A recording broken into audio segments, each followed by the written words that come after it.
Hello, this is trumpet player and educator Chris Braun here. I want to talk to you today about lip slurs. It's kind of trumpet lessons 101. What are lip slurs? Why do we use them? And how can they be effective in my playing?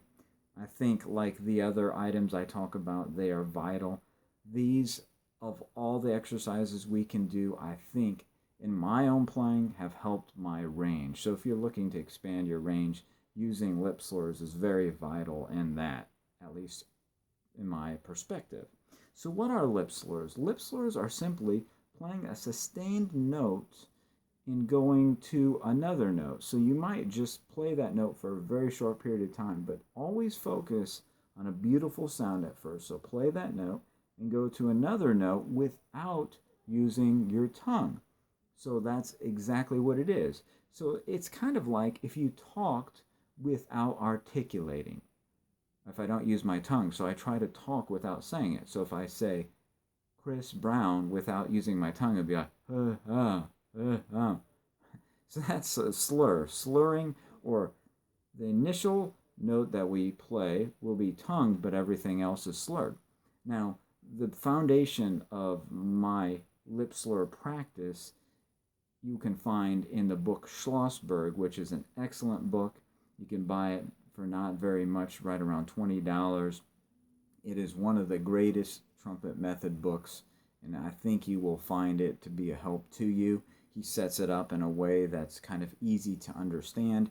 It's not quite as big as Arbenz, but it really kind of gets down to the nitty-gritty right away, and it's a little bit easier as far as understanding what to do and practical things to work on. So I use 13 through 15, 13, 14, and 15 as foundational exercises in lip slurs. So what do we do to play a lip slur? So now we know a lip slur is not tonguing, but it's actually just playing multiple notes without tonguing. And we know we have to keep the air nice and even, like we've talked about in our other videos.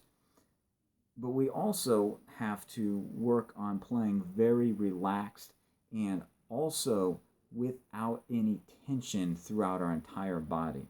Now, when I play lip slurs, the first time I really got effective at it, I really had to think about holding the horn very lightly and almost pulling it away from me and allowing the air to change the note. This is very important.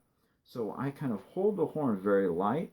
Some people, you can hold it like this. I think Ronald Rahm teaches something like this. But I do it just with holding the horn, and think about pulling the horn away from me and do the basic exercises. Schlossberg number 13 is what I'll begin with, and it starts on a C. It goes C in the staff, G, and then low C, like this. So I hold the horn very light. I use my embouchure, and I'm just really going to blow the air through the horn to get the note to come out.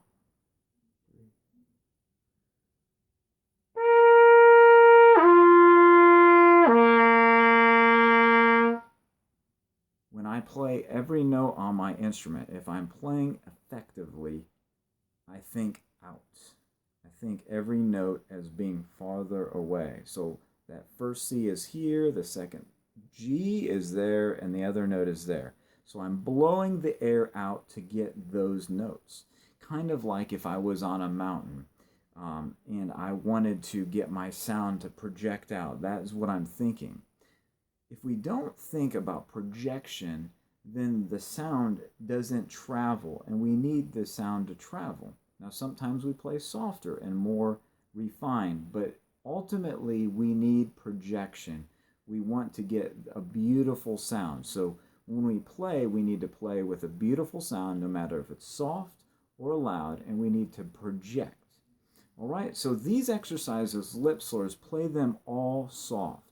Soft as you can to get a beautiful sound. Now, the second exercise, or the second measure on that exercise, is a B, and it goes down all 7 fingerings. So it starts on C, B, B flat, A flat, G, false fingering, G, and then F sharp, false fingering. So the second one goes.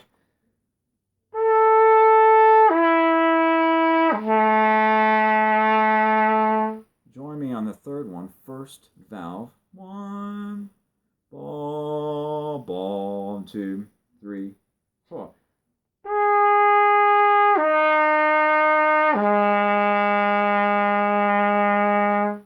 Keep the air nice and steady. Keep blowing through it. First and second. 2, 3, 4.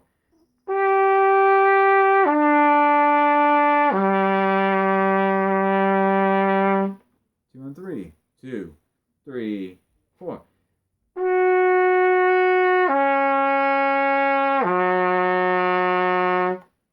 1 and 3. 1, 2, 3, 4.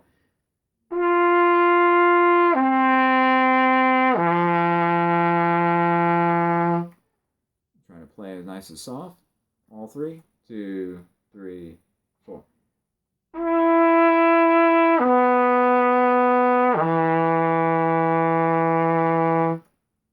So that's number 13. So if you can't hit that C in the staff, maybe start on the G. And then go down from there. Second valve, first valve.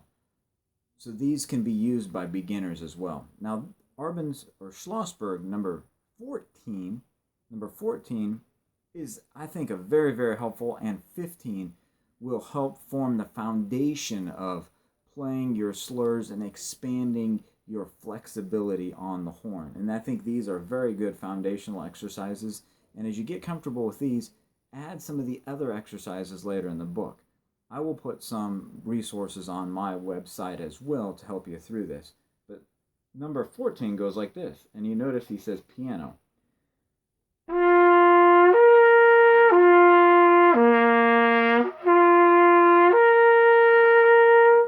Very soft. Second valve. 2, 3, breathe.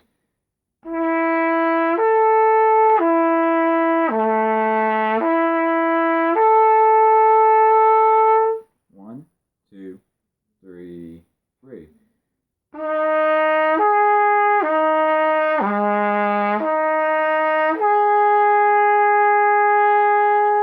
So you may find that it's hard to get the higher note to come out without getting a. That's okay. Just blow the air. Keep the air going nice and steady. If you need to simulate just blowing the air through the horn on the exercise, then do it. The air must be nice and steady when you do these.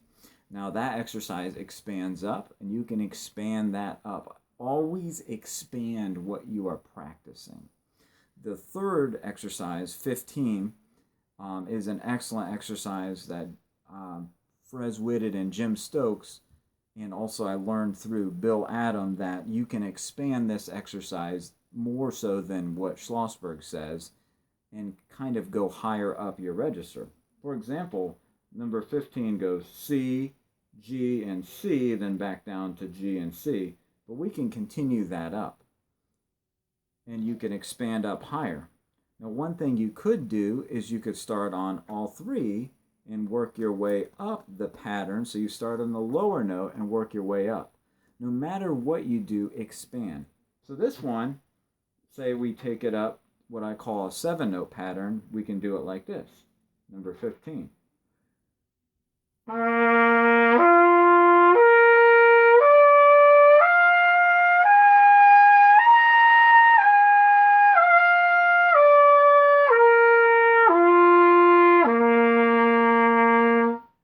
Just went up 7 notes.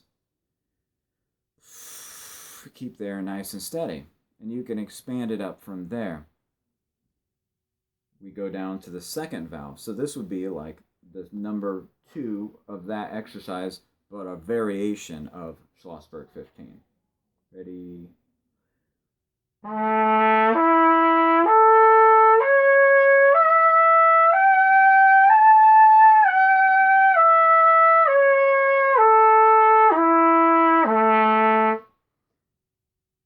Continue going up. I encourage my trumpet players, the advanced ones will go higher. They'll go as high as they can, always focusing on being relaxed, breathing in, relax, and blowing out immediately through the horn, nice and effortlessly, holding the horn light and just feel like everything's very light, almost like somebody can pull the horn away from you.